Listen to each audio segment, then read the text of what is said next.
Winter is around the corner, time is getting short, so we better go hunt for a spot where we can find some more. So far, Tony's mined just over 2,000 ounces of gold. The wind is around the corner, and time has reversed, so we should look for a place where we can find even more. So far, Tony's ghost only has over 2,000 tons of gold. Ambition can be motivating, but if it crosses a certain line, it can have irreversible consequences. The story of Tony Beets and his son Mike Beets has become a chilling warning for all those who seek fame at any cost. It began not with a dramatic robbery or a shocking discovery, but with rumors and subtle suspicions from a rival miner. But these quiet allegations quickly sparked a 3-year investigation that uncovered a criminal conspiracy whose scope dwarfed any plot previously depicted on the popular reality TV show. And the final chapter wasn't written by the producers. It was written in the courtroom, where the judge and jury delivered a verdict that confirmed the darkest rumors. The Beets dynasty was at an end, the downfall of the Viking kings. In a surprising turn of events that rocked both the reality TV world and the professional mining industry, Tony Beets and his son Mike were sentenced to life imprisonment. The verdict, delivered in a packed courtroom in the Yukon Territory, marked a somber and dramatic end to the careers of the gold rush stars. Tony once said, "Because you want to keep going, you have to keep mining to get to the gold." This attitude helped make the father-son duo, known for their thick Dutch accents, harsh language, and uncompromising work ethic, household names. But this drive couldn't protect them from the serious allegations they ultimately faced. It wasn't just about mistakes or failure to comply with regulations.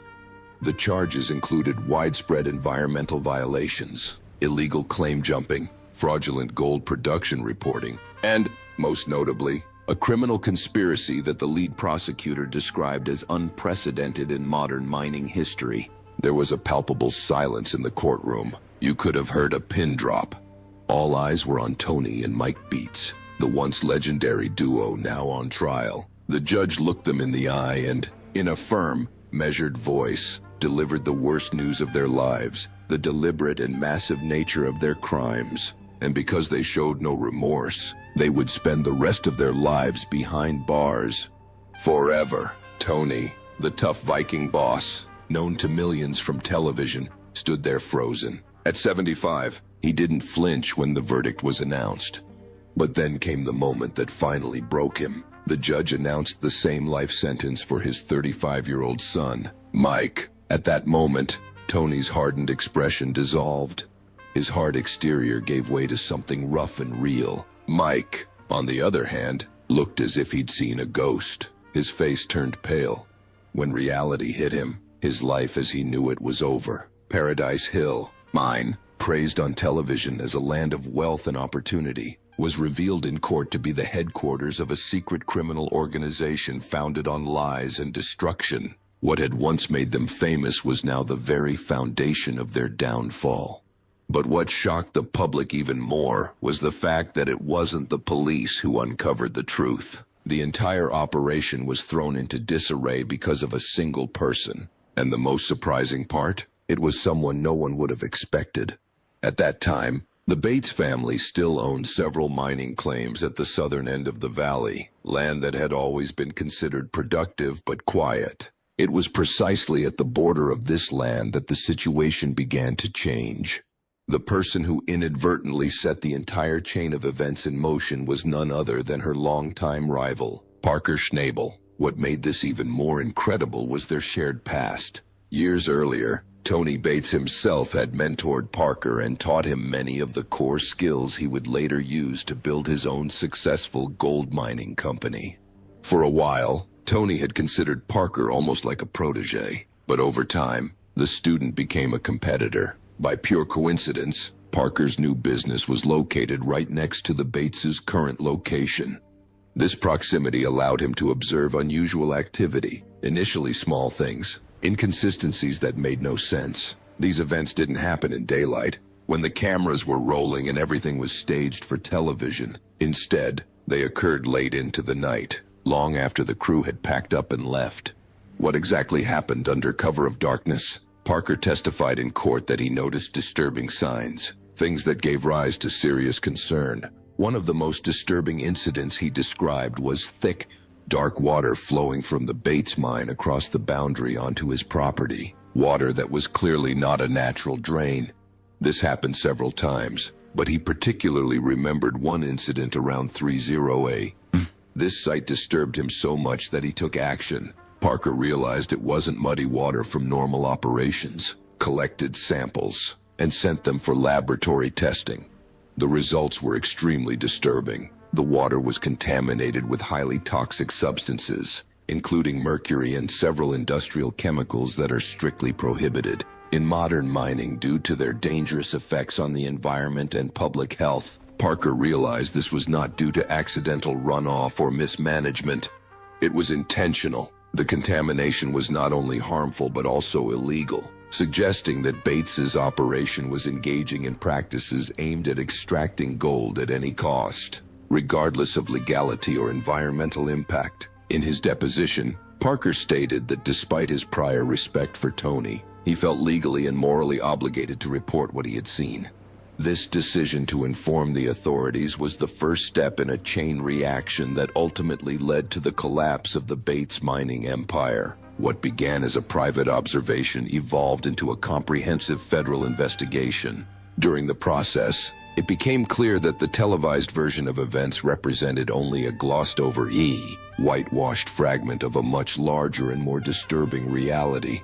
The courtroom quickly transformed into a surreal scene, filled with familiar faces from the television series Gold Rush. People who had once been part of a televised mining drama now appeared as key witnesses in a major criminal case. One of the most important statements came from Rick Ness, another well-known miner who had worked closely with the Beets crew and Parker over the years. Rick Ness's report added an important layer to the investigation. His testimony substantiated the existence of what prosecutors called a dual mining strategy. According to Ness, Tony Beets pursued two distinct approaches, one for the public and television audience, the other in secret, with the sole goal of maximizing gold production by any means necessary.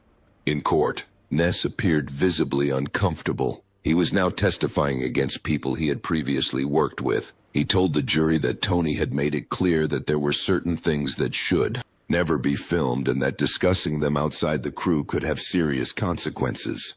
The implication was clear. There was a system in place to conceal illegal or unethical behavior from regulators and the public. Ness's detailed testimony helped prosecutors make sense of the situation. They used his testimony, environmental data, surveillance recordings, and other witness testimony to paint a picture of deliberate deception, of a gold mining company with two faces, one for the cameras and one for profit.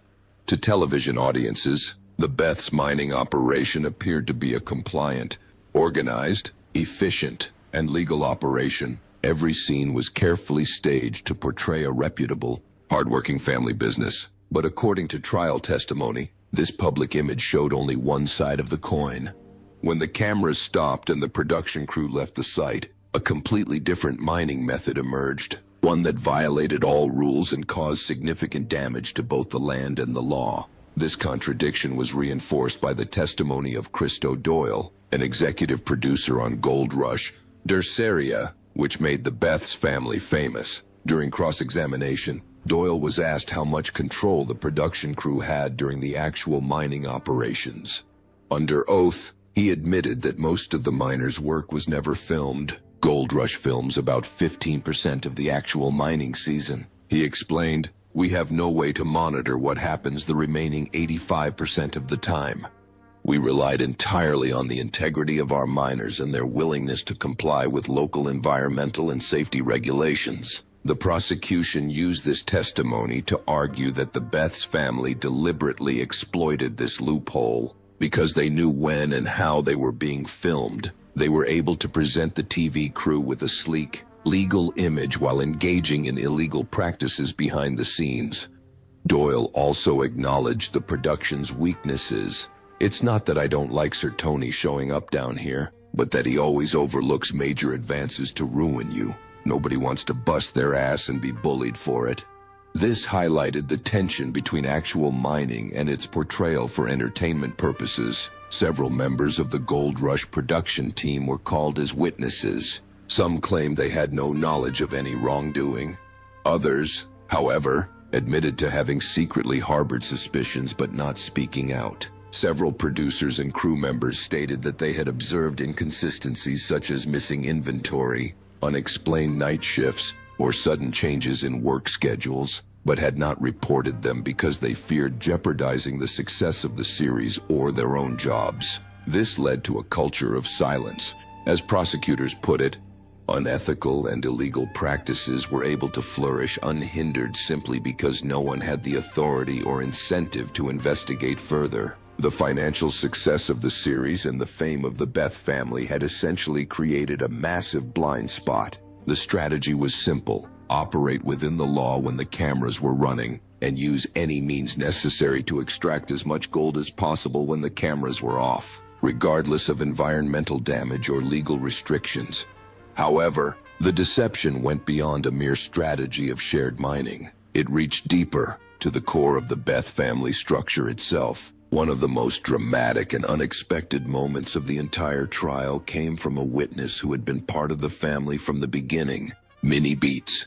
As Tony's wife of over 4 decades and the longtime accountant and financial manager for the family's business affairs, Minnie had played a central role behind the scenes for years. Her name was rarely mentioned publicly, yet she was involved in every aspect of their mining business. In a courtroom packed with media and legal observers, Minnie shocked everyone by agreeing to testify against her husband and son in exchange for complete immunity from prosecution.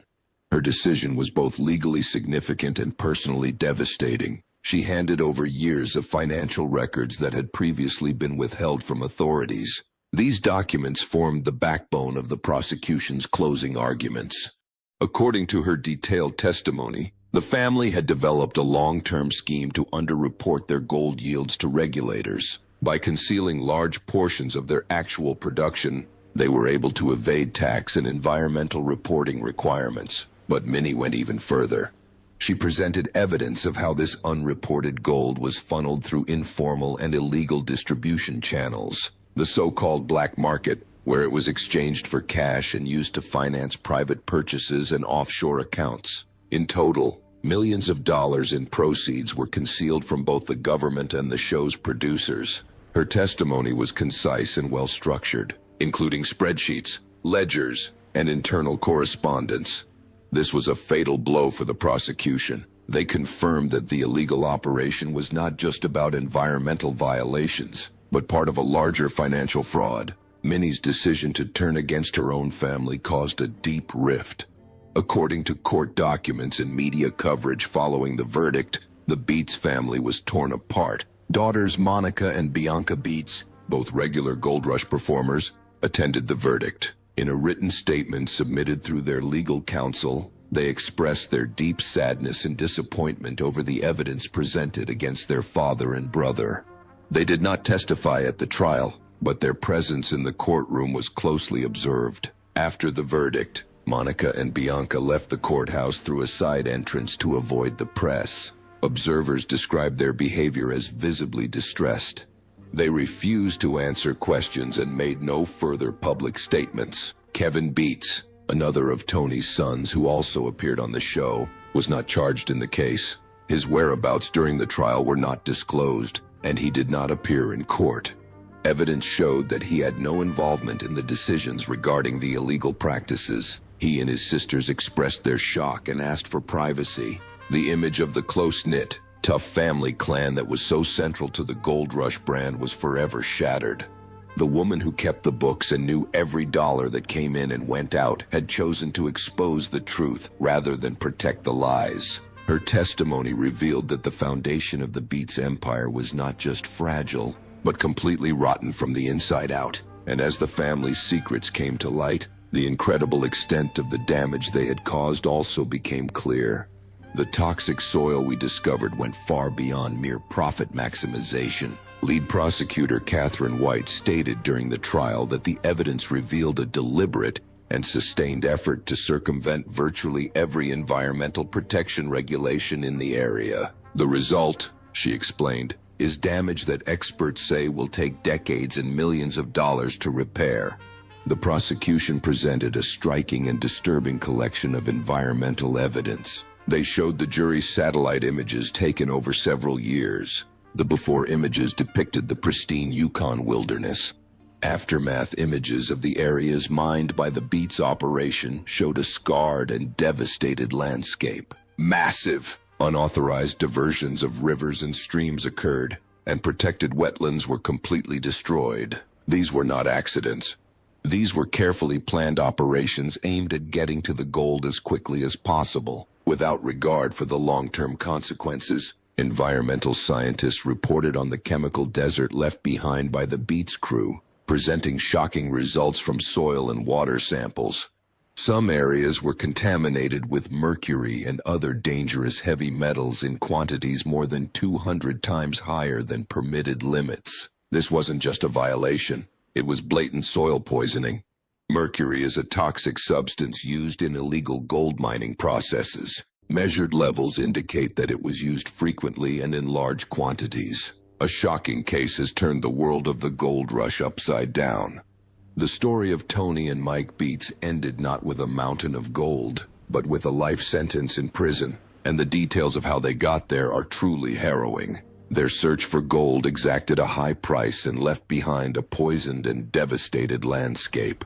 The investigation, which lasted 3 long years, revealed that the beautiful landscape on television hid a dark secret. The Beets treated the Yukon like their own garbage can. The court heard that dangerous chemicals like mercury were used, poisoning the soil at levels more than 200 times higher than permitted. Cleanup of this toxic pollution will take decades. Her web of lies not only damaged the soil but also deceived her fellow miners. Many other gold rush stars testified during the trial, and their stories painted a grim picture. Todd Hoffman suspected that Tony had called his crew amateurs because they followed the rules, while the Beets didn't. Dave Turan explained in court. He suspected the Beets had secretly mined on his land and stolen his gold when no one was looking. Another miner, Fred Lewis, recalled Tony Beets' boast. He doesn't have to follow the stupid rules because he knows how to get around them. I don't give a shit if someone dies. I just don't want to go to jail because they weren't careful. When I told them to get out of there, the defense argued that Tony Beets was just playing a role for television. They claimed he was a hard-boiled TV star and not a real criminal. But that argument fell apart when the prosecution presented its most compelling piece of evidence, secret audio recordings. The tapes captured Tony explaining to his son Mike exactly how to break the law and hide it from inspectors. He even explained to him when best to use illegal chemicals to avoid being caught. The footage proved that it wasn't an act, but a planned criminal action. The jury quickly found them guilty. As he was led away in handcuffs, Tony Beets looked out into the crowd and said, "The Viking has fallen." His empire was gone. The story of Tony and Mike Beets is a haunting reminder that reality is often very different from what we see on television. Their empire collapsed, leaving behind a toxic legacy. What do you think this means for the future of reality TV? Let us know in the comments. And don't forget to like and subscribe for deeper insights into the stories that matter.